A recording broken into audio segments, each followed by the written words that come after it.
कहानी के शुरुआत में हम लोग सिया को देखते हैं। सिया खन्ना परिवार की सगी बेटी है जो बचपन में ही कहीं खो गई थी।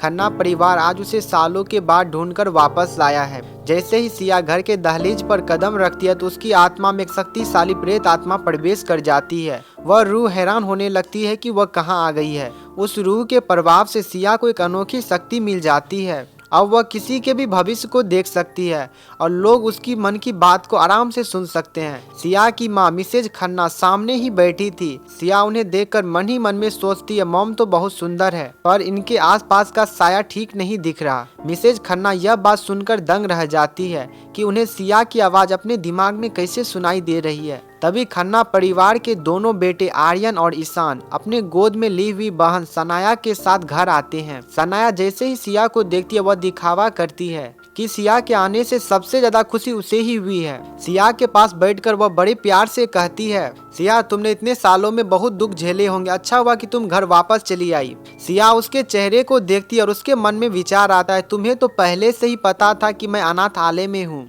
मगर तुमने यह बात पूरे परिवार से छुपा कर रखी थी और तुम्हारा असली मकसद तो भविष्य में मेरी किडनी हासिल करना था, इसीलिए तुम आज इस मोहब्बत का दिखावा कर रही हो। आर्यन और ईशान अपनी सगी बहन की बात सुनकर दंग रह जाती है। मिसेज खन्ना घबराकर बोलती है, सिया तुम ये क्या कह रही हो?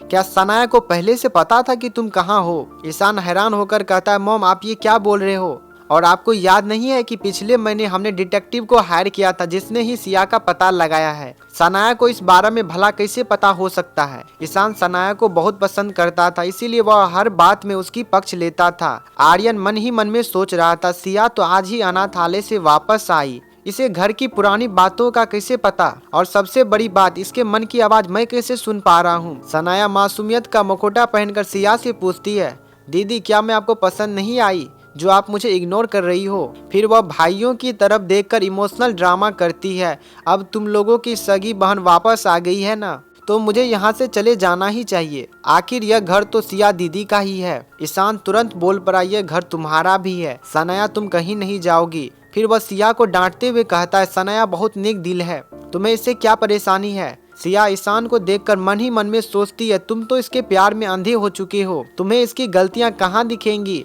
फिर सिया की नज़र सनाया की पेट पर पड़ती है और वह भविष्य देखकर चौंक हो जाती है। वह मन ही मन में सोचती है कि सनाया के पेट में यह बच्चा किसका है? ईशान का तो नहीं हो सकता क्योंकि वह अपने मर्यादा को तो पार नहीं कर सकता।